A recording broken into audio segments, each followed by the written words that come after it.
ॐ सहनाववतु सहनौ भुनक्तु सह वीर्यं कर्वावहै तेजस्विनावधीतमस्तु मा विद्विषावहै। ॐ शांति शांति शांति।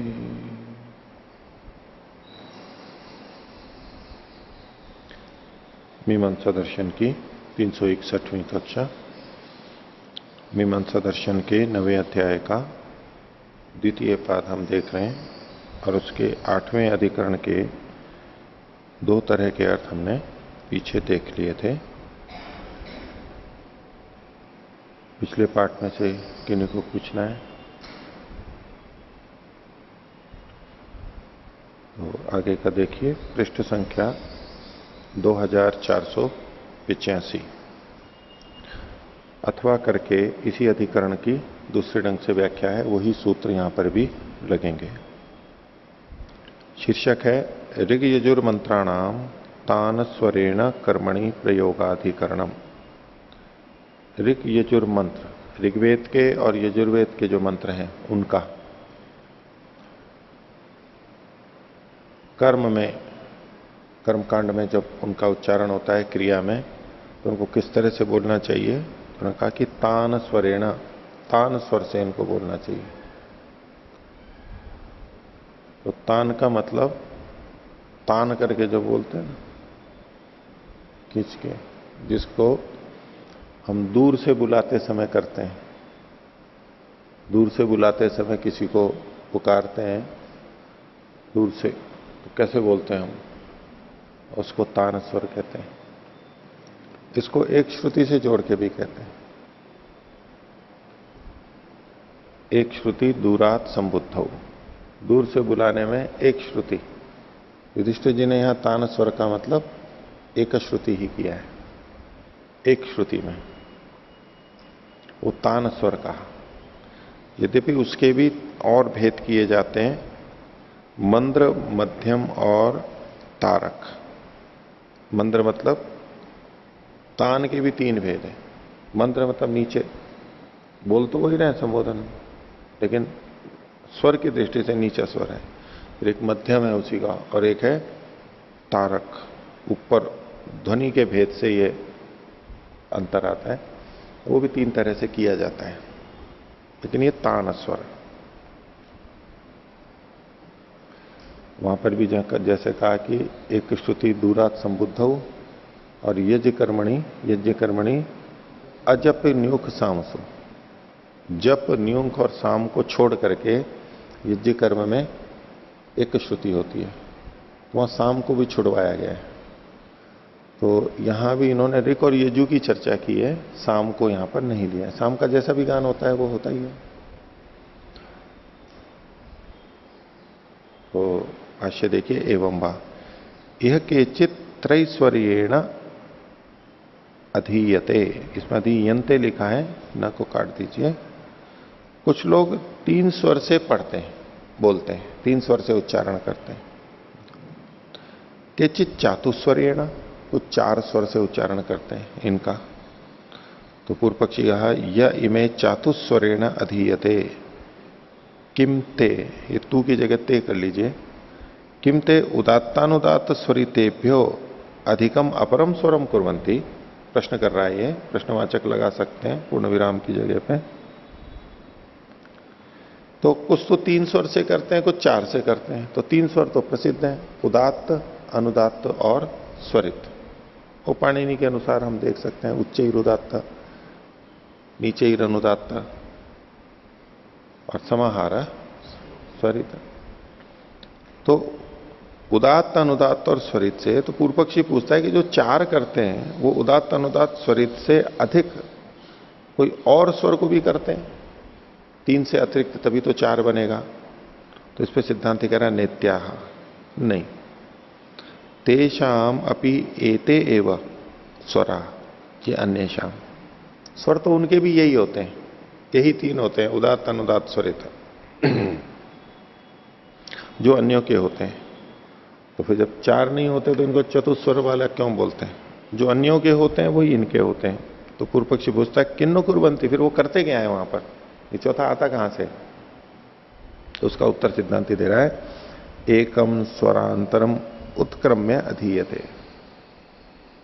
एक जो है इनका स्वरांतरम उत्क्रम्य, स्वरों को उत्क्रमित करके, जो स्वर हैं उदात्त अनुदात्त स्वरित उसको छोड़ के। तो यद्यपि शब्द यहां पर स्वरांतर है, पर एक स्वरांतर को उत्क्रमण करके अध्ययन करते हैं। अब इसको एक श्रुति के रूप में ले रहे हैं अगर, जैसा अर्थ कर रहे हैं, तो सभी स्वरों को छोड़ देगा वो। एक श्रुति में उदात्त अनुदात्त स्वरित को छोड़ करके, उन स्वरों को छोड़ के बस एक तान के रूप में बोलते हैं। तान स्वर एक तानता रहती है उसमें, एक तानता।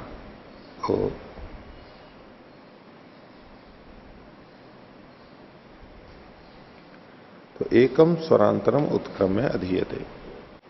पूर्व पक्षी इसमें कर रहा है, तत्र संदेह किम समुच्चय त्रैस्वर्यादि नाम उत विकल्पयति। जो तीन स्वर हैं इनके साथ में उसका विकल्प है क्या, कि या तो तीन स्वर से बोलो या तो एक श्रुति से बोलो, ऐसा। किम समुच्चय त्रैस्वर्यादि नाम उत विकल्पयति। तो समुच्चय है मतलब तीन के साथ साथ वो भी चौथा बोला जाता है, अथवा विकल्प है कि तीन बोलो है वो बोलो। किम प्राप्तम सर्वांगोपसंहारित्वात् प्रयोग वचन से समुच्चय इति। सिद्धांति कहता है कि जो प्रयोग वचन है वो सर्वांगोपसंहारी होता है, सब जितने भी विधि विधान दिए गए होते हैं उन सबका उपसंहार संग्रह कर लेता है, इसलिए यहां पर समुच्चय होना चाहिए, विकल्प नहीं। उन तीन के साथ साथ एक श्रुति भी होती रहती है, जैसे कि हम स्वरों में देखते ही हैं, बीच बीच में भी जहां उदात्त अनुदात्त स्वरित होते हैं तो वहां पर भी एक श्रुति बीच बीच में आती रहती है। तो ये एक श्रुति तीन के अतिरिक्त हुई। या तो हम यूं कहें कि तीन नहीं है वहां पर, नहीं है इसलिए वहां पर उसको कह रहे हैं, लेकिन फिर भी एक प्रकार तो है ही वो, उस दृष्टि से उसको हम चार कह सकते हैं। तो इनका समुच्चय होना चाहिए। तो इस पर पूर्व पक्षी कहता है, एवं प्राप्ते ब्रूमा अर्थैकत्वात् विकल्प स्यात् ऋक सामयो तदर्थत्वात्। तो एक ही प्रयोजन होने से इसमें विकल्प होना चाहिए। तो ऋक और साम में उसी के इन्हीं के लिए वो प्रयोग किए गए होते हैं। ऋक और साम जो है वो उसी समान प्रयोजन वाले होते हैं, इसलिए अर्थैकत्वात् विकल्प स्यात् एको अर्थः सर्वेषां त्रैस्वर्यादीनाम अध्ययन निर्वृत्ति ही। एक ही प्रयोजन है इन्हीं सभी त्रैस्वर्य आदि का। क्या प्रयोजन है? अध्ययन की निर्वृत्ति, अध्ययन का पूरा होना। जो समझना सीखना है, बोलना है, वो ठीक ठीक तरह से हो जाए, उसी के लिए किए जाते हैं। तस्मात् विकल्प, इसलिए विकल्प होना चाहिए।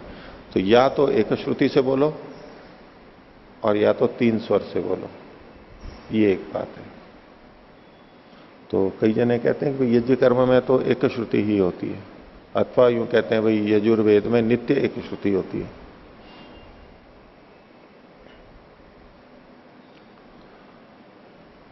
तो इस पे सिद्धांति कहता है वचनात् विनियोग स्यात्। चूंकि वचन है इसलिए उसका भी विनियोग होगा। वचनम इदम भवति स्मृत्यनुमितम, स्मृति से अनुमित, स्मृति से पुष्ट, यहां पर ये वचन होता है।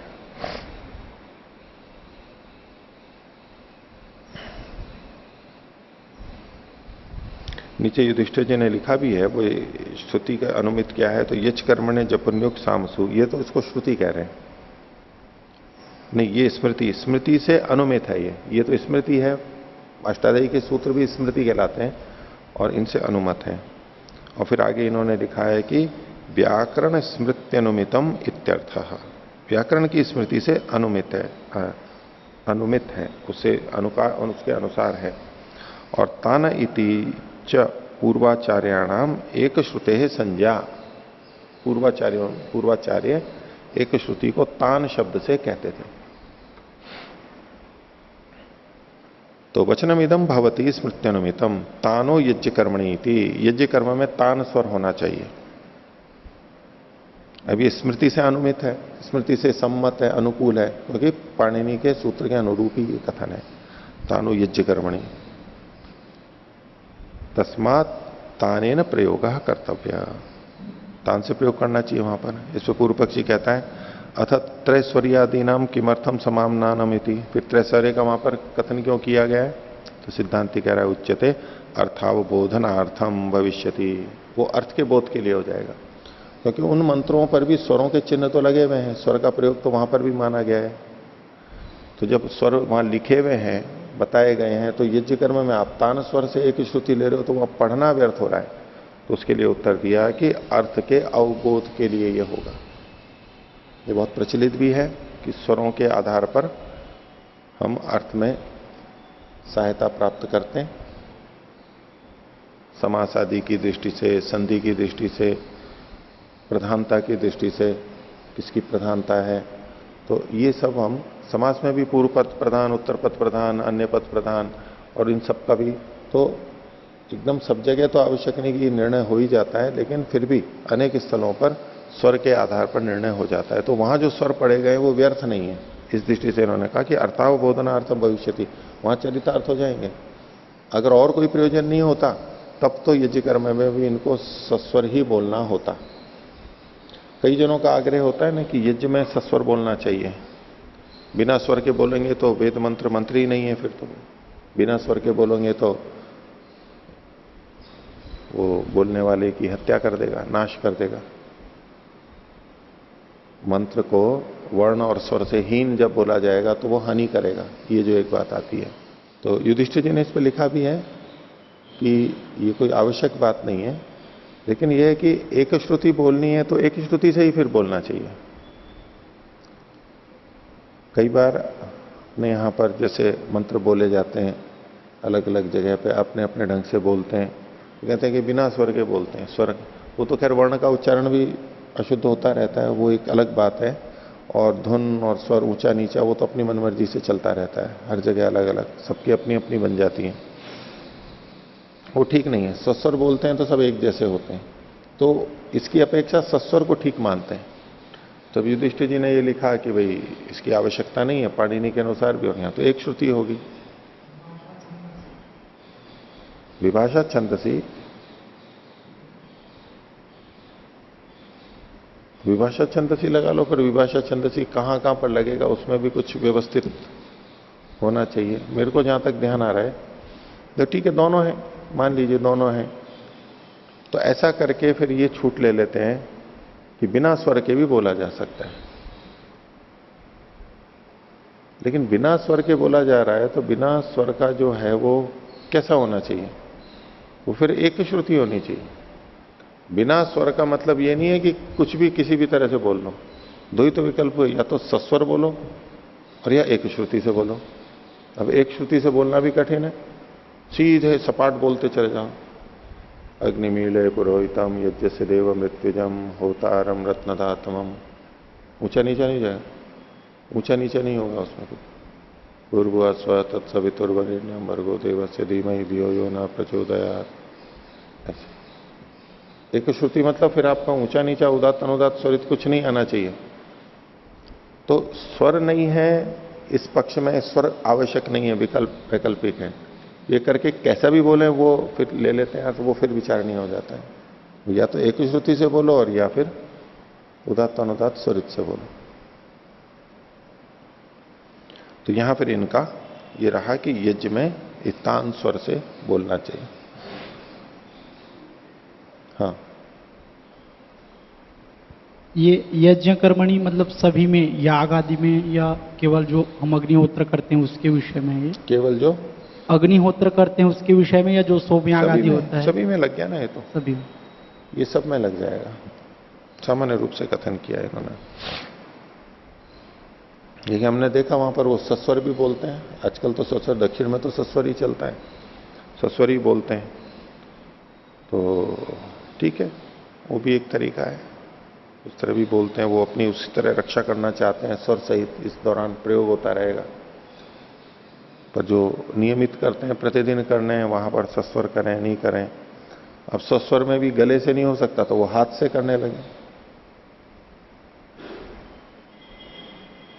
फिर कहते हैं कि यथा वाणी तथा पाणी, जैसा वाणी में वैसा हाथ में। सत्य वाला यथावाणी तथा पाणी, जैसा वाणी पे वैसा ही कर्म में, वो मतलब नहीं उनका। जैसा गले में वैसे यहां पर भी उसी के अनुसार करते हैं वो चिन्ह। तो ये क्यों करना पड़ रहा है? क्योंकि गले से उतना स्पष्ट प्रकट नहीं हो पा रहा है, नहीं कर पा रहे उसमें।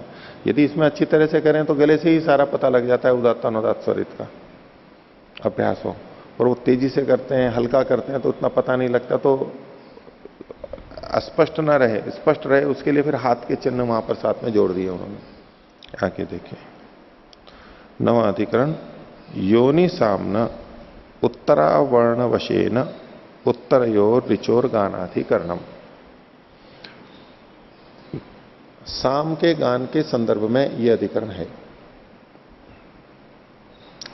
साम के गान में ऊह कैसे किया जाता है, कैसे करना चाहिए, उसको लेकर के ये चर्चा है। सामोह, साम का ऊह, गान की दृष्टि से ऊह है ये। एक तो ऊह होता है वर्ण की दृष्टि से, ऋचा में ऊह कर लेते हैं हम। ये कहते हैं गान की दृष्टि से जो ऊह किया जाता है, तो यहां पर साम गानोह, गान के सामोह न्याय है, साम के ऊह का न्याय है, गान का ऊह करने से संबंधित ये बात है। तो शीर्षक क्या है? योनि सामनः। योनि साम जो होगा, यानी योनि ऋचा में जो साम गाया जा रहा है वो योनि साम हो गया। 3 ऋचाएं ली जाएंगी, सामान्यतः 3 ली जाती हैं। उसमें जो पहली वाली होती है वो योनि ऋक है, और उसमें जो साम गाया जाता है वो योनि साम कहलाएगा। तो योनि साम का उत्तरावर्ण वशेना, बाद के जो 2 मंत्र हैं, ऋचाएं हैं, उनके वर्ण के वशात, उनके वर्ण के अनुसार उत्तरयोर, बाद के जो 2 ऋचाएं हैं उनमें उत्तरयोर ऋचोर गानाधिक्रम, उनका गान वैसे करना चाहिए। अब इसमें समस्या क्या है, क्यों ये चर्चा चला रहे हैं कि एक तरफ आया कि जो साम योनि ऋक में होता है वही बाद के में भी होना चाहिए, लेकिन जो मंत्र हैं उन मंत्रों में अकारादि जो वर्ण हैं, स्वर हैं, उनमें सब जगह तो एक जैसा रहता नहीं है कि ये ह्रस्व है, ये दीर्घ है, ये प्लुत है, भिन्नता भी रहती है उसमें। योनि ऋक में पहले मान लो ह्रस्व है, फिर दीर्घ है, फिर दीर्घ है, फिर ह्रस्व है, फिर दीर्घ है, ऐसे जो क्रम बन रहा है। तो नीचे के 2 मंत्रों में भी बिल्कुल वैसा का वैसा ही हो, यह आवश्यक नहीं है। तो गान जो होगा, गान तीनों में एक जैसा करना है। तो एक जैसा कैसे हो पाएगा? क्योंकि वर्ण 2 मात्रा का, 3 मात्रा का, इसमें अगर भेद हो गया तो गाने में भी भेद आता है। जैसे कि हम भजन की पंक्तियों को बोलते हैं तो अलग अलग जो टेक होती हैं, अलग अलग अंतरा होते हैं, बिल्कुल वही धुन हम आगे भी बोलते हैं। अगर बिल्कुल वर्ण वैसा ही हो तब तो कोई बात ही नहीं है, लेकिन अगर उसमें कहीं भेद होता है तो हम कैसे करें वहां पर? तो पहली ऋचा में जो सामगान किया गया, वहां जिस तरह से अंतर किया गया, क्या बिल्कुल उसी स्थान पर बाद की ऋचाओं में भी परिवर्तन होगा? योनि साम के अनुसार वहां जितना जहां जहां खींचा गया वैसा ही नीचे भी खींचा जाएगा, छोटा किया जाएगा, वैसा का वैसा करना है? अथवा योनि ऋक में जो साम जिस तरह से ऋचा के अनुसार बोला गया वो बोल दिया, अब बाद की ऋचाओं में भी गान तो उसी साम का करना है, लेकिन बाद की ऋचाओं में वर्ण जैसे जैसे हैं उसके अनुसार ही कर लेना है वहां पर। तो योनि ऋचा के अनुसार ही गान नीचे भी लेना है बाद के 2 मंत्रों में, अथवा बाद के मंत्रों के अनुसार वहां पर गान किया जा सकता है। ये यहां पर प्रश्न का विषय है, ये संशय का विषय है। तो शीर्षक देखिए फिर से, योनि सामना, योनि साम का जो गान किया, उत्तरयोर ऋचोर, बाद की जो 2 ऋचाएं हैं उनमें जो गान करना है वो कैसे करना है? उत्तरावर्ण वशे ना, बाद वाले 2 के अनुसार, बाद वाली 2 ऋचाओं के वर्णों के अनुसार करना है, न कि प्रथम ऋचा के वर्णों के अनुसार गान बाद वाले में भी 2 में भी करना है। क्योंकि गान करेंगे तो उसमें वर्णों का प्रभाव पड़ता ही है, वर्णों के अनुसार। तो योनि ऋक् के वर्णों के अनुसार बाद की दो ऋचाओं में भी सामगान करें, ये एक पक्ष है, पूर्व पक्ष है। और सिद्धांत पक्ष है कि बाद की दो ऋचाओं में सामगान बाद की ऋचाओं के वर्णों के अनुसार कर लेना चाहिए, न कि योनि ऋक् के वर्णों के अनुसार। ठीक है, भाष्य देखिए। इदम आमनायते समामनायते, इदम आमनायते, ये वचन मिलते हैं। रथंतरम उत्तरयोर गायति, अल्प विराम। रथंतर को बाद की दो ऋचाओं में गाता है। अगला वाक्य, यद योन्याम तद उत्तरयोर गायति, योनि में जो साम होता है उसी को बाद के दो मंत्रों में भी गाता है। कवतीषु रथंतरम गायति, जो क वर्ण वाली ऋचाएं हैं उनको, उनमें रथंतर साम को करता है। विराटसु वामदेव्यम गायति, जो विराट छंद है, विराट का मतलब जो जो छंद है उसमें दो वर्ण न्यून होते हैं, उस दृष्टि से उसमें वामदेव्य गान करते हैं। वामदेव्य ये साम गान का प्रकार है। तो ये जो वचन मिले हैं, अब यहां संदेह है, तत्र संदेह, किम उत्तरावर्ण वशेन गातव्यम किम योनि वर्ण वशेन। जो साम है वो तो एक ही जैसा है, साम का नाम बता दिया, विधान कर दिया कि यहां ये इस साम का गान किया जाएगा, तो उसमें तो कोई भेद करना नहीं। लेकिन जो ऋचाएं हैं, ये जो साम है ये ऋचाओं पर गाया जाएगा, ऋच्य दृढ़म साम गीयते, ऋचाओं पर गाया जाएगा। तो जिस ऋचा पर गाया जा रहा है उसी के वर्णवशात गाया जाएगा, इसलिए अथवा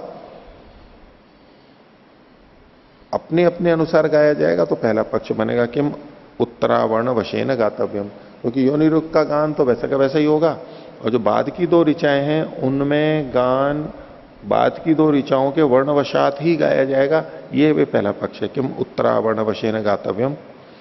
और किम योनि वर्ण वशेन, अथवा प्रथम ऋचा के जो वर्ण है उसके अनुसार ही बाद की दो ऋचाओं में भी गान किया जाएगा, ये प्रश्न है।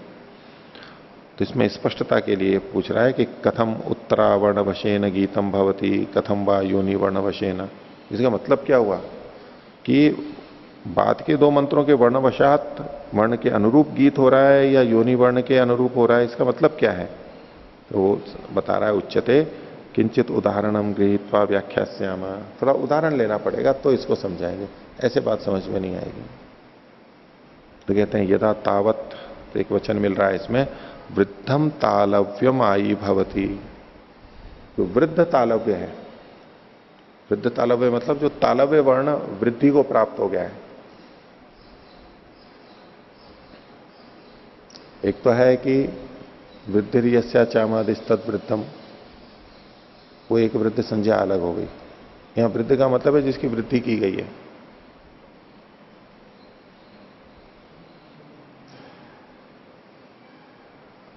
वृत्त और वृद्धि दो अलग अलग संज्ञाएं हो गई व्याकरण की दृष्टि से। तो जिन अचों के आदि वाला अच वृद्धि को प्राप्त हो, आदि अच, पूरे समुदाय की वृद्धि संज्ञा हो जाती है। तो यहां उस तरह से नहीं कह रहे हैं, क्योंकि जो व्याख्याएं हैं उसमें वो संज्ञा उस तरह से संगत नहीं लग रही है, फिर भी विचार कर सकते हैं। तो यहां वृद्धि का मतलब है वृद्धि को प्राप्त। और तालव्य में कौन से वर्ण आएंगे, वृद्धि होती है वो अचों को ही होती है। तो इचु यशास तालव्या, तो व्यंजनों को तो छोड़ ही दीजिए, इकार इसके अंतर्गत आ जाएगा। ठीक है, अथवा और ज्यादा लेना चाहे तो कंठ और तालु वाले, ऐदव तो कंठ तालव्यो, तो ऐकार, एकार और ऐकार, ये कंठ और तालु वाले होते हैं, दोनों मिले हुए होते हैं। तो उसको भी किसी एक पक्ष में कोई तालु कहना, तालव्य कहना चाहे तो, हालांकि तो एक पक्षी है, तो यहां इकार के ही उदाहरण मिलेंगे हमारे को तालव्य के। तो जो तालव्य वर्ण यानी इकार वृद्ध हो गया, वृद्धि को प्राप्त हो गया है, उसको आई भाव हो जाता है, उसको आई आई आई बोलते हैं ना, महाराष्ट्र में आई मां को बोलते हैं आई, क्योंकि वो हमेशा आ जाती है पुकारने पे। क्यों आई बोलते हैं, अब इधर माई बोल देते हैं,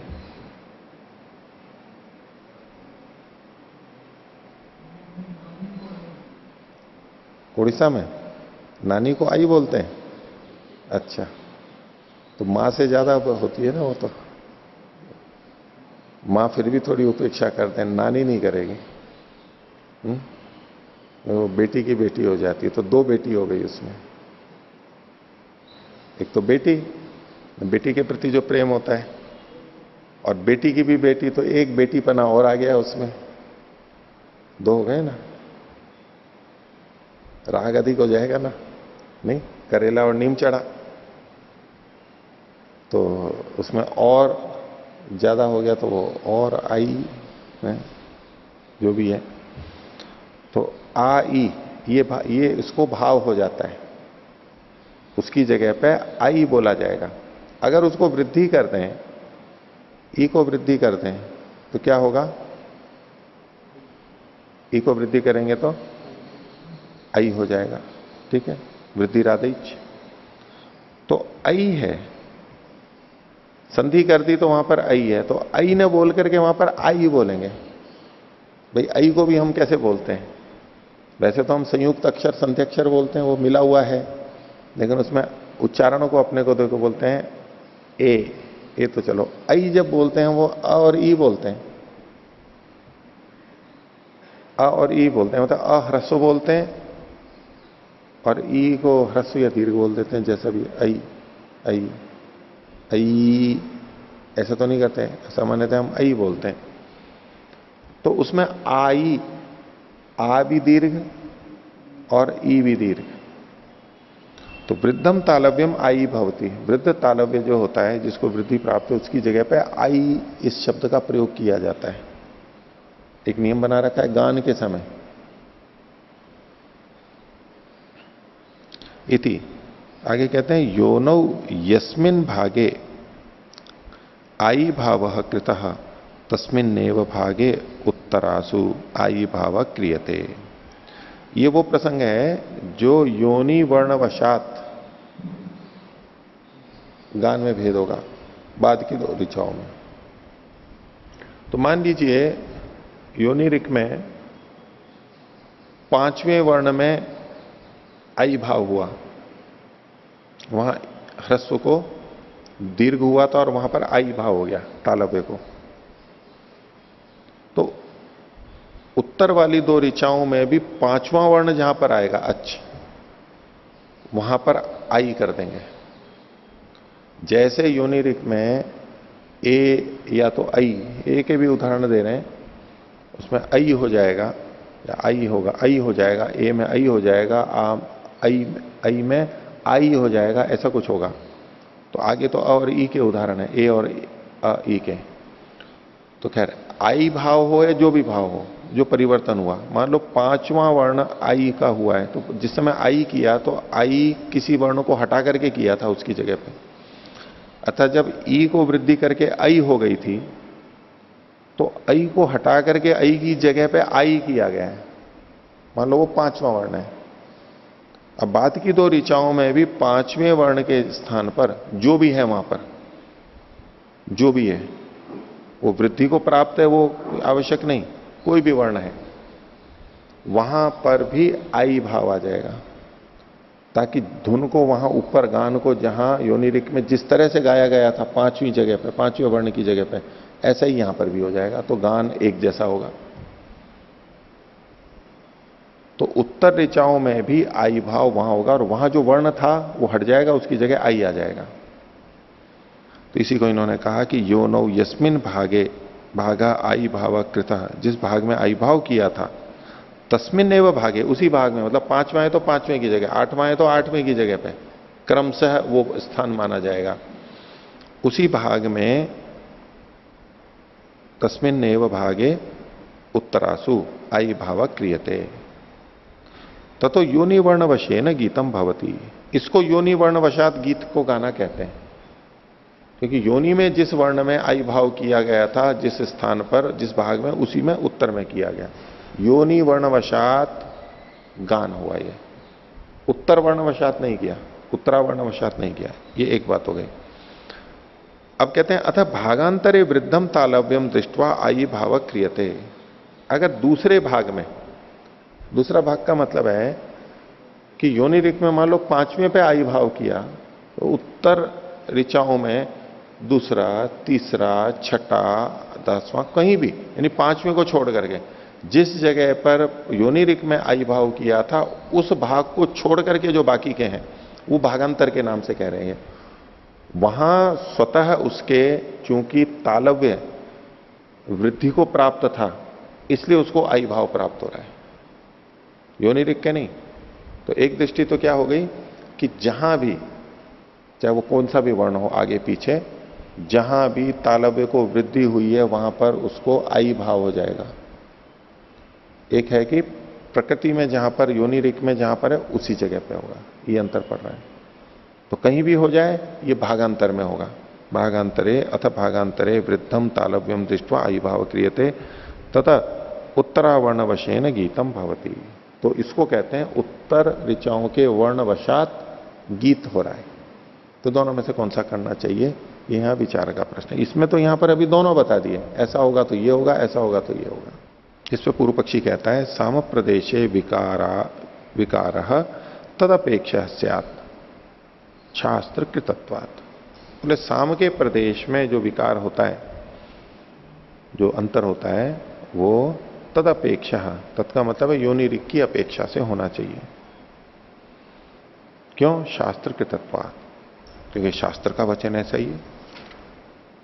यद योन्याम तद उत्तरयो इति, योनि में जैसा है वैसा ही बाद वालों में भी होगा। तो बिल्कुल वैसा का वैसा करने का यहां पर प्रयास है इसका, ये पूर्व पक्षी ऐसे देख रहा है।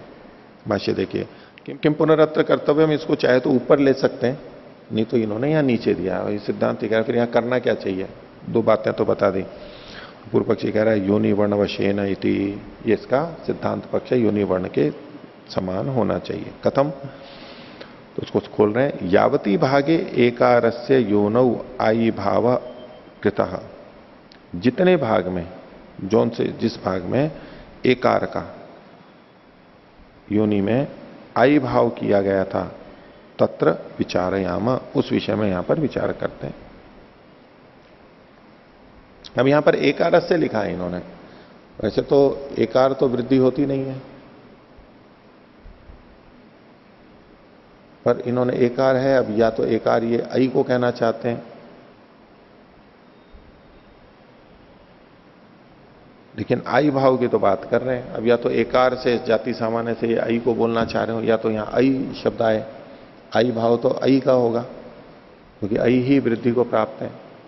पर और भी जगह देखा तो वहां एकार ही लिखा हुआ है, आई कार तो लिखा हुआ है नहीं, जैसा भी लिखा है। तो एकार से योनो आई भाव कृता तत्र विचारयामा। तो सिद्धांति कह रहा है किम तत्र कृतम इति, वहां किया क्या है?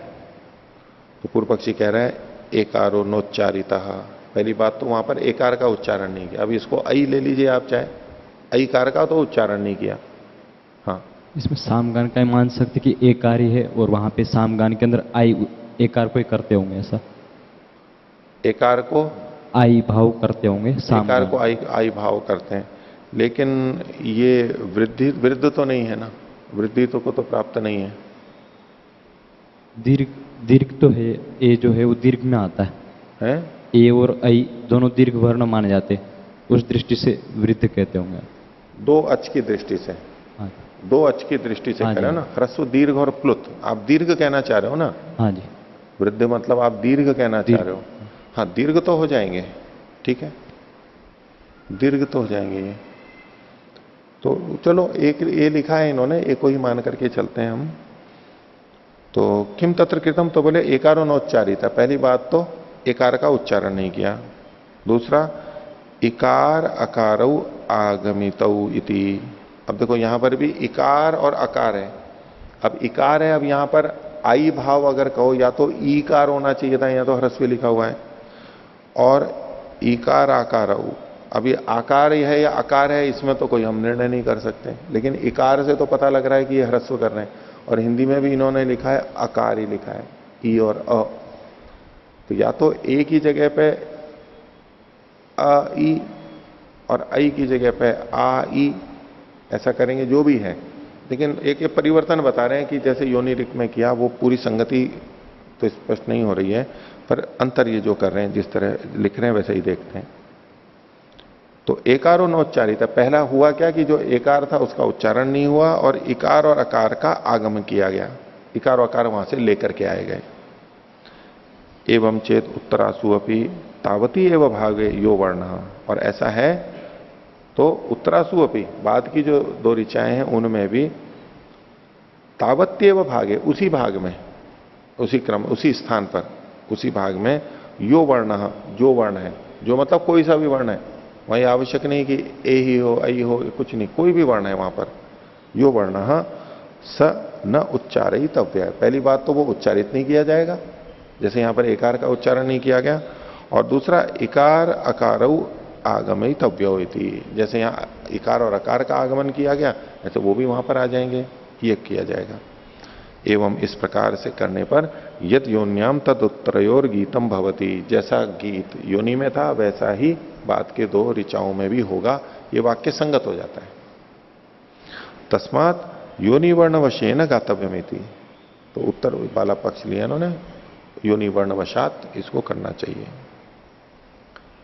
और इसकी पुष्टि में ये एक और हेतु रख रहा है पूर्व पक्षी, अपि चैवम गीतिर न प्रणंक्षति, इससे गीति का नाश भी नहीं होगा, गीति का जो है गान का जो अपना लय होती है उसका भी नाश नहीं होगा। क्यों नहीं होगा? इतर्था क्वचित प्रणश्येत, नहीं तो कहीं पर वो नष्ट भी हो सकती है, हानि हो सकती है। कैसे? यत्र महती गीतिर अल्पेशु अक्षरेशु गीयते, या गीति तो बड़ी हो तो ऊपर तो आई भाव हो गया और उसके कारण से वो लंबा बोल गया, बड़ी गीति थी, और नीचे वर्ण पूरे नहीं हुए तो नष्ट होगी ना, उस धुन को थोड़ा सा वहां कम करना पड़ेगा। तो यत्र महती गीतिर अल्पेशु अक्षरेशु गीयते, जहां अल्प अक्षर में गाई जा रही है तो वहां पर उसका नाश होगा, कुछ अंश का, उतना भाग कम हो जाएगा। तत्र व्यक्तम प्रणश्यति यदुत्तराक्षर वशेन क्रियते, जो उत्तरवर्ती अक्षरों के वश किया जाएगा, बाद की दो ऋचाओं के अक्षरों के अनुरूप यदि किया जाएगा तो वहां पर व्यक्त ही, स्पष्ट ही वो नष्ट होगी। तस्मात योन्यक्षर वशेन कर्तव्यम, मूल ऋचा के अक्षरों के अनुसार ही गान करना चाहिए।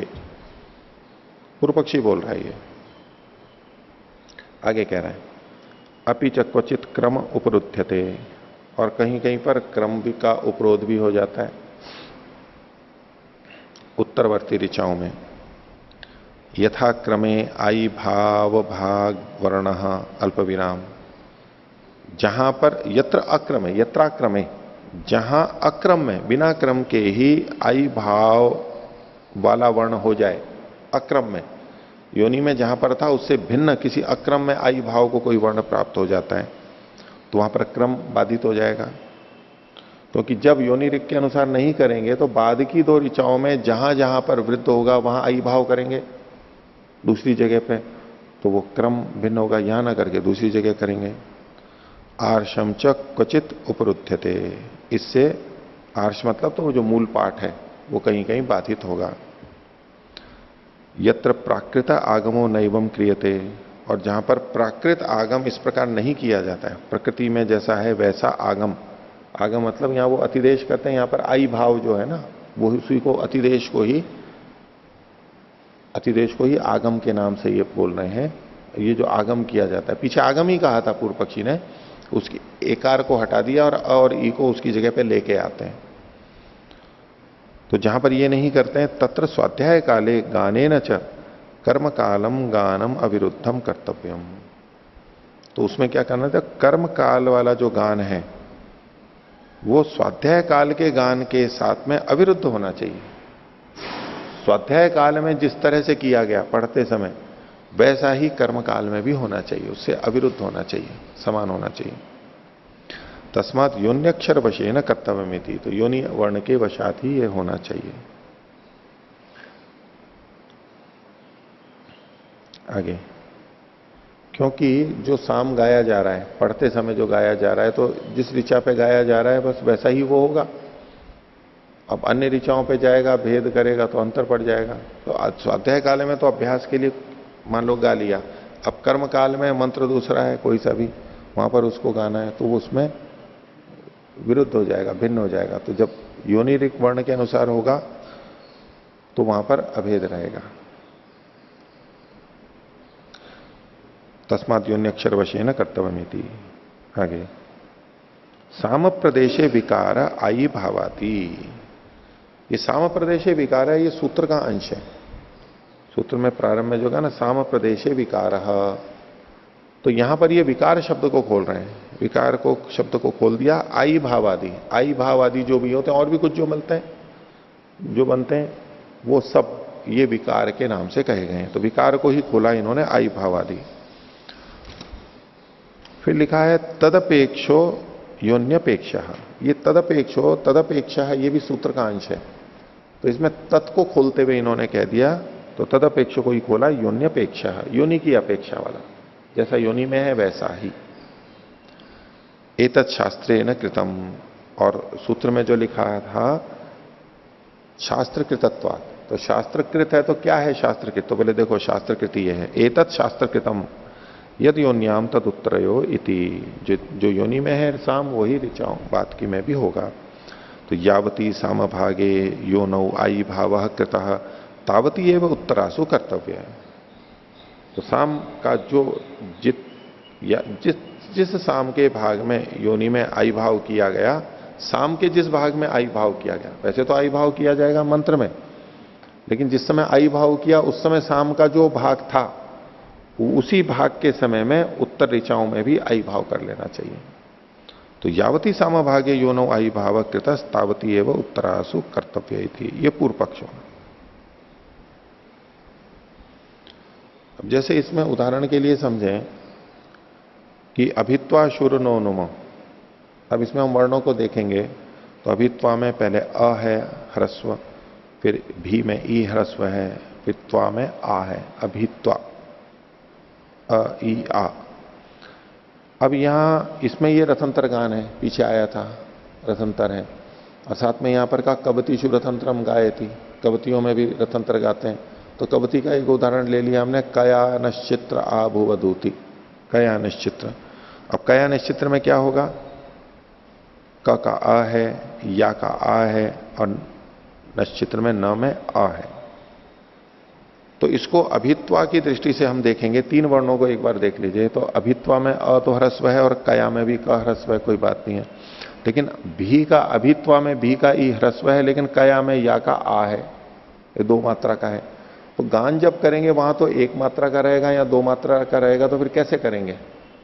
ये भिन्नता आ जाती है ना गान के समय में। तो ये योनिरिक और बाद की रिक उसके अनुसार से होगा। यही इसीलिए ये प्रश्न है।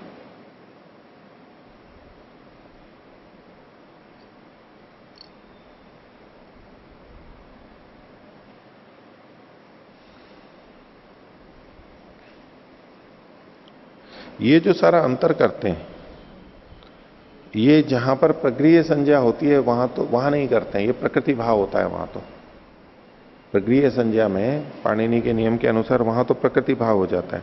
तो ये जो लगता है ये प्रगृह्य को छोड़ करके लगता है, वहां पर आई भाव नहीं होता है, क्योंकि प्रकृति भाव होता है, उसमें विग्रह नहीं कर सकते। अब आप जैसा है बस वैसा ही रहता है, उसमें अंतर नहीं करते। दूसरा, ये जब गान करते हैं, इसमें गान में जो प्लुति होती है वो चतुर्मात्रिक हो जाती है। प्लुति जो होती है वो चतुर्मात्रिक होती है सामगान करते समय। वैसे हम जो करते हैं ह्रस्व दीर्घ और प्लुत, तो ये तो ह्रस्व को एक मात्रिक, दीर्घ को द्विमात्रिक और प्लुत को हम त्रिमात्रिक एक सामान्यतया देखते हैं। यहां जो प्लुति करते हैं ये बढ़ाते हैं उसको, वो 4 गुना हो जाती है, इतना काल होता है। जैसे कि इकार और इकार है, इकार और इकार है 2, तो वहां पर वो 4-4 मात्रा में बोला जाता है। ह्रस्व है वैसे तो, लेकिन जब ये साम गान के समय करते हैं तो वो 4-4 मात्रा जितने समय तक बोल देते हैं। और दीर्घ ई है, ई जमा ई ऐसा है, तो वहां पर 8-8 मात्रा वाला बोल देते हैं, क्योंकि 1 से दुगना है और तो यहां भी 4 से दुगना 8 होगा। और अ और ई है, ह्रस्व और दीर्घ है, तो 4 और 8 की तरह से इसको बोल देते हैं। ऐसा करके 4 मात्रा में बढ़ा करके बोलते हैं। एक पीछे जो अपना चौथा स्वर आया था चतुस्वर में, तो एक तो ह्रस्व दीर्घ प्लुत नहीं, उदात्त अनुदात्त स्वरित ये तो हो ही गए। अब उसमें वो जो चौथा वाला जोड़ने की बात रहती है, उसमें उदात्त होता है तो उसको दीर्घ उदात्त कर देते हैं, स्वरित होता है तो या अनुदात्त होता है तो दीर्घ अनुदात्त कर देते हैं, उसको दुगना कर देते हैं। ये होता है दीर्घ का। एक और इसको चतुस्वर को करते हैं भेद की दृष्टि से, जो उदात्त होता है उसको उदात्ततम कर देते हैं, अनुदात्त को अनुदात्ततम कर देते हैं और स्वरित को स्वरिततम कर देते हैं। ये उसमें स्वर का भेद कर देते हैं। उदात्त अनुदात्त स्वरित जैसे हैं वैसे हैं उसी में ही, जैसे कि हम उदात्तर कह देते हैं, ठीक है, उदात्तर भी बोलते हैं ना। जैसे कि स्वरित वाले प्रसंग में आता है कि स्वरित का मतलब तो वैसे तो समाहार स्वरिता कहा गया है। समाहार मतलब किसका? उदात्त और अनुदात्त का समाहार हो रहा है उसमें, तो उसका जो आदि का अर्ध भाग होता है वो उदात्त होता है, आदि का आधा भाग अर्धमात्रा, तस्यादित उदात्तम अर्धह्रस्वम। तो जो अर्धमात्रा वाला भाग है वो उदात्त हो गया। लेकिन उसमें ये जो उदात्त होता है, हम सामान्यतः क्या देखते हैं, उदात्त ऊंचा अनुदात्त नीचा। अब स्वरित कहेंगे कि तो समाहार है स्वरित है तो बीच में आएगा, वो दोनों का मेल हो गया तो कैसे? तो उसमें कहा कि शुरू का जो भाग है वो उदात्त होगा और बाकी का अनुदात्त होगा, ये अंतर आ गया। पर उसमें भी ये कहा जाता है, महाभाष्य में भी वो संकेत है कि ये जो स्वरित वाला उदात्त होता है ये उदात्तर होता है। स्वरित का जो उच्चारण देखा जाता है, आप स्वरित में ऊंचे चले जाते हैं, स्वरित में ऊंचा जाता है ना, वो रेखा भी वो ऐसी ही लगाते हैं जैसे कि ऊंचा जा रहा हो, तो बोलने में ऊंचा जाते हैं। तो प्रश्न ये आता है कि जब समाहार स्वरिता है, दोनों का मेल है, तो उदात्त से ऊंचे क्यों चले जाते हैं? उसका उत्तर यह दिया जाता है कि जो उदात्त है, स्वरित में जो उदात्त है प्रारंभ वाला, वो वास्तव में उदात्त नहीं, वो उदात्तर होता है, सामान्य उदात्त से ऊंचा जाता है। इसलिए स्वरित वाला उदात्त अलग होता है, इसलिए ये ऊंचा बोलते हैं। तो इन्हीं में ही जो हम अनुदात्त हैं, अनुदात्त को भी और नीचे अनुदात्त ले जा सकते हैं, उदात्त को भी उससे भी और ऊंचा ले जा सकते हैं। जितना हमने कर रखा है उससे ऊंचा और उससे नीचा, ऐसा। और इसके लिए स्वरित को तो इस तम लगा करके उदात्ततम, स्वरिततम और अनुदात्ततम ऐसे भी प्रयोग करके एक अतिरिक्त स्वर मान करके करते हैं कि भाई इसको हम और बढ़ा करके करते हैं। तो ये पूर्व पक्ष हुआ 32वें सूत्र में। अब 33वां सूत्र सिद्धांति बोलता है, वर्णे तु बादरे यथा द्रव्यम द्रव्य व्यतिरेकात्। बादरी के मत में वर्ण हेतु यानी उत्तरवर्ती वर्णों के अनुसार यहां पर होना चाहिए। यथा द्रव्यम, जैसा कि द्रव्य है वहां पर जैसे वर्ण है उसी के अनुसार होना चाहिए, द्रव्य व्यतिरेका, द्रव्य के भिन्न होने से। क्योंकि प्रकृति में जो द्रव्य है, द्रव्य का मतलब यहां पर होगा वो आधार यानी अक्षर वर्ण, और वो प्रकृति में तो अलग हैं और विकृति बाद की जो दो ऋचाएं हैं योनि ऋक में अलग हैं और बाद की दो ऋचाओं में अलग हैं। ये द्रव्य का भेद हो गया ना, वर्ण का भेद हो गया, ये द्रव्य का भेद बता रहे हैं, द्रव्य का व्यतिरेक होने से, भिन्न होने से। भाष्य, उत्तरावर्ण वशे न कर्तव्यम बादरीर मन्यते स्म। बादरी ऋषि मानते थे बाद उत्तरवर्ती के अनुसार होना चाहिए। अब देखो उत्तर और बाद मिल गए ना, बादरी ऋषि बाद कितनी देर के बाद में आप आएंगे। अब बादरी ऋषि बादरी ऋषि उत्तरवर्ती को मानते हैं, तो उत्तर के अर्थ में बाद शब्द का प्रयोग हो गया, बादरी बाद। अब बाद हम उर्दू का या फारसी का मानते हैं, संस्कृत का तो है नहीं, बादरी बाद में। तो उत्तरावर्ण वशेन कर्तव्यम बादरीर मन्यते स्म न योनि भाग वशेन, योनि ऋचा के अनुसार नहीं करना चाहिए। कुतः, क्यों? तो बोले यो सौ प्रकृतौ आई भाव कृतो न असौ आगम। पहली बात ये कह रहे हैं कि जो आई भाव किया था वो आगम नहीं किया था। पूर्व पक्षी ने क्या कहा था कि हम क्या कर रहे हैं, आई की जगह पे आई भाव कर रहे हैं, तो आई जो है उसका हम आगम कर रहे हैं। बादरी ऋषि कहते हैं हम आई का आगम नहीं कर रहे हैं। न असौ आगम और न च तत्र एकार लोप, और नहीं वहां पर एकार का लोप हुआ है।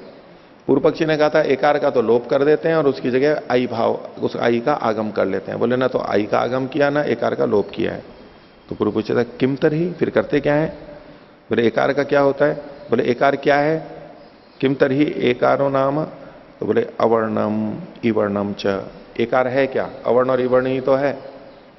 ये कैसे बनता है? ये तो संध्याक्षर ही है, मिलकर के ही तो, अपना स्वतंत्र वर्ण तो है नहीं। यद्यपि अचों के अंदर लेते हैं वो, लेकिन स्वतंत्र वर्ण है नहीं। और ई मिलते हैं, गुण हो जाता है तो ए बन जाता है, और वृद्धि करते हैं तो आई बन जाता है।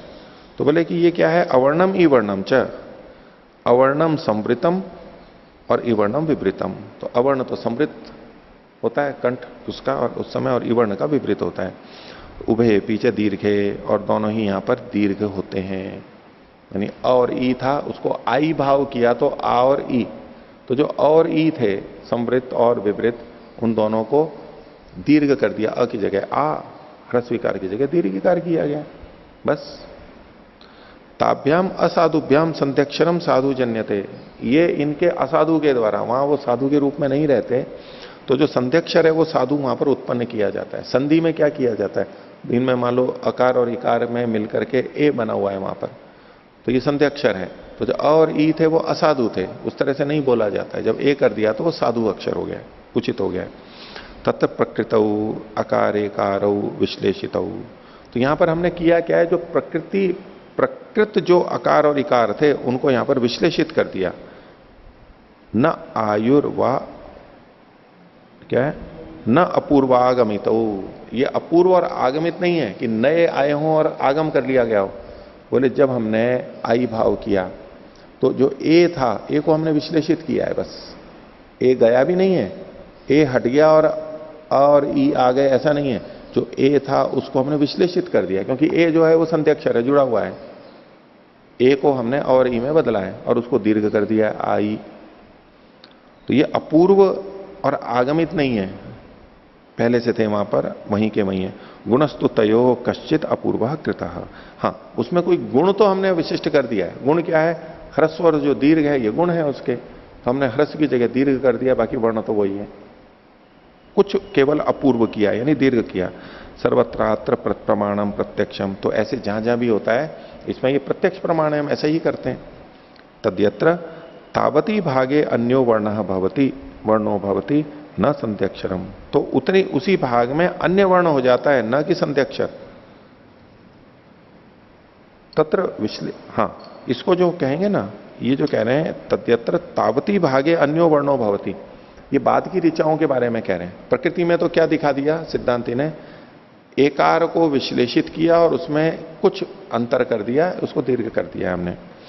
और उत्तरवर्ती में यदि हम योनि ऋक् के अनुसार करेंगे तो क्या करना पड़ेगा? वहां एक वर्ण हटाना पड़ेगा और आई भाव लाना पड़ेगा, जो कि वहां पर पहले से नहीं था। योनि में तो ए का विश्लेष किया, टुकड़े किए और अंतर किया, ए को हटाया नहीं और विश्लेष किया। अगर आप उसी आई भाव को बाद की दो ऋचाओं में कर रहे हो तो वहां जो उसी स्थान पे अगर करना है, चौथे पांचवें पे है तो पांचवें पे, तो वो जो वहां वर्ण था उसको हटाओगे और इसको लाओगे। विश्लेष भी नहीं कर रहे हैं, हटा भी रहे हैं, वहां तो हटाया नहीं था, यहां हटाना पड़ेगा और नया लाना पड़ेगा, ये अंतर होगा। तो बोले तावती भागे अन्यो वर्णो भवति, यहां तो उतने भाग में नया वर्ण लाना पड़ता है। न संध्याक्षरम, वहां जो पहले से था वो संध्याक्षर था ही नहीं। तत्र विश्लेषा भावे विश्लेषो न शक्य कर्तुम। तो जो बाद की दो ऋचाएं थी उनमें उस जगह पे संध्याक्षर था ही नहीं। जहां संध्याक्षर हो वहां तो कोई बात नहीं है, लेकिन जहां अगर हम बिल्कुल ले रहे हैं तो सब जगह संध्याक्षर थोड़ा ना मिलेगा बाद के में, तो वहां तो संध्याक्षर था ही नहीं, इसलिए वहां पर विश्लेष भी नहीं हो सकता, किया ही नहीं जा सकता है। इसलिए जो वर्ण था उसको हटाया और उसकी जगह नए वर्ण बुलाए, जबकि योनि में हमने ऐसा नहीं किया था। आगे अन्यस्मिन भागे यत्र संध्याक्षरम भवति तत्र तदवशात विश्लेष क्रियते। इसलिए उसके जो दूसरा भाग है कहीं पर, उस पांचवें की जगह पांचवा नहीं, स्थान पर नहीं, और कहीं जहां पर भी यत्र संध्याक्षरम भवति, जहां भी वो संध्याक्षर आएगा, तत्र तदवशात विश्लेष क्रियते। संध्याक्षर है तो विश्लेष किया जाएगा। अब ये योनि के अनुसार हुआ, विश्लेष किया, किसी को हटाया नहीं, आगम नहीं किया, और वो अपूर्व नहीं है। तो ऐसा ही जहां पर होगा बाद की दो ऋचाओं में जिस जगह पे होगा बस वहीं पर किया जाएगा, तो ये उसके अनुसार होगा। तो एवं यद योन्याम तद उत्तरयो कृतम भवती, तो इस शैली से जो योनि में होता है वही उत्तर वालों में होता है, ये सार्थक हो जाता है। पूर्व पक्षी अलग ढंग से देख रहा था, वचन तो यही था ना, यद योन्याम तद उत्तरयो इति है, यद उत्तरयोर गायती, हाँ हाँ, यद योन्याम तद उत्तरयो गायती, तो जो योनि में है वही उत्तर में गा रहा है, तो पूर्व पक्षी तो अलग ढंग से ले रहा था कि पांचवें पे तो पांचवें में ही आई भाव होगा, ये कह रहे हैं नहीं, ये एक शैली है ही नहीं, क्योंकि वो अलग दृष्टि से देख रहा है। और इस तरह से बोले हम संगत कर लेंगे, वो वचन यहां भी संगत हो रहा है। योन्याम ही संश्लिष्टयोर विश्लेष कृता, क्यों, योनि ऋक में संश्लिष्ट का विश्लेष किया गया था, यहां भी संश्लिष्ट और विश्लेष है, यहां बाद वाले में भी संश्लेष का ही विश्लेष करना चाहिए। इतर था व्यतिरिक्तम कल्पितम स्यात्, अगर आप ऐसा नहीं करते हो तो आपको अतिरिक्त कल्पित करना पड़ेगा, जो योनि में नहीं किया था वो यहां करना पड़ेगा। अतः यदुक्तम, और जो आपने कहा था गीति प्रणंक्षति थी, क्योंकि गीति भी नष्ट हो जाएगी उस जगह पे, क्योंकि ऊपर अधिक वर्ण थे नीचे कम वर्ण है तो तोड़ना पड़ेगा, ये जो आपने कहा था, तो कहते हैं न प्रणंक्षति थी, वो नष्ट नहीं होगी। क्यों नष्ट नहीं होगी, बोले उसका दूसरा उपाय है, विरामम कृत्वा अनक्षरम गायिष्यते, वहां पर विराम करके और बिना अक्षर के गान कर लेंगे। बिना अक्षर के गान करते हैं ना, जैसे हम भजन वगैरह गाते हैं उसमें ऐसा ही तो करते हैं, पहली पंक्ति में मान लो कुछ वर्ण है उसके अनुसार ठीक बैठ रहा है, अब दूसरी पंक्ति में अगली में धुन तो वही बोलनी है लेकिन अक्षर वहां पर ठीक नहीं है, तो कैसे करते हैं उसको। अभी जो इसमें शिविर में था, ओम हम सब साधक गण, अब उसमें कैसे बोलें, तो ये लोग अलग ढंग से बोलते थे, तो मैंने कहा कि भाई ऐसे बोलो इसको। अब वो पहले पिछले शिविरों में कहा था, इस बार रविशंकर जी फिर अलग बोलने लगे, तो बोले नहीं जी, दिलीप जी ने बताया कि पहले आपने ऐसे ही कहा था, तो अब साधक बोलना है, ओम हम सब साधक गण। अब इसमें हमारे को लंबा करना है, तो वैसे तो हम बोलते हैं ओम हम सब ब्रह्मचारी, अब ब्रह्मचारी में तो हो जाता है, साधक गण में नहीं बन रहा है वहां पर कैसे करें, तो उसको कुछ हम करके या तो वर्ण नहीं बोलते हैं और उसको दूसरे ढंग से करते हैं, तो बोले वो धुन तो वहां फिर भी की जा सकती है। तो विरामम कृत्वा अनक्षरम गायिष्यते, विराम करके बिना अक्षर के गान तो कर लेंगे, क्योंकि आगे पीछे तो वर्ण है ही, तो बीच में हम वो भी चला सकते हैं। यद्यपि गान बिना अक्षर के नहीं होगा, रिच्चत दुडम साम गीयते, लेकिन बिना वर्णों के भी तो हम गान करते हैं, तो उस भाग को वैसे करेंगे, आई भाव नहीं करेंगे, लेकिन उसको गान में बिना अक्षर के कर लेंगे। बिना अक्षरम भवति या पूर्व अक्षर से वो गानम, जिस भी तरह से आप उसके अनुसार करेंगे, लेकिन वास्तव में तो अक्षर है नहीं ना वहां पर। गानम भविष्यति तो अक्षरम अंतरेण भविष्यति बना, भाई वो आ उ ई जो भी चल रहा है, इन्होंने जो लिखा है कि विरामम कृत्वा अनक्षरम गायिष्यते, विराम करके यानी ऋचा का विराम करके वहां पर बिना अक्षर के गा लेंगे। संश्लेषाभावाच अशक्यो विश्लेषा कर तुम, क्यों, क्योंकि वहां पर संश्लेष है ही नहीं उस वर्ण में। ए में तो हमने कर लिया क्योंकि संश्लेष था इसलिए विश्लेष कर दिया, यहां तो संश्लेष है ही नहीं, इसलिए अशक्यो विश्लेषा करता हूं, विश्लेष कर ही नहीं सकते, संध्यक्षर है ही नहीं वो। आर्ष क्रम नो प्रोत्सते, और ऐसा करने पे जो आर्ष क्रम है, ऋषि का जो क्रम है उसका भी बाध नहीं होगी, जो जैसा कहा गया है वैसा ही हो जाएगा, कोई आपत्ति नहीं है, तो ऐसा करना चाहिए, ये बादरी ऋषि का मत है। तो योनि ऋक के अनुसार न करके बाद की ऋचाओं के वर्ण जैसे हैं उसी के अनुसार वहां गान का समायोजन करना चाहिए। यह सामोह न्याय। साम का ऊह कैसे करेंगे, गान में ऐसे वर्ण की भिन्नता के कारण से अब कैसे साम को गाएंगे, तो इसलिए इसको सामोह न्याय बोलते हैं, साम के ऊह का न्याय, क्योंकि साम में हम बदलाव कर रहे हैं, थोड़ा बदलाव कर रहे हैं, तो वो नियम कहां कैसे लगेंगे वो यहां पर इन्होंने अपनी बात को रखा है। तो आज का पाठ इतना ही रखते हैं, प्रणव करें। ओ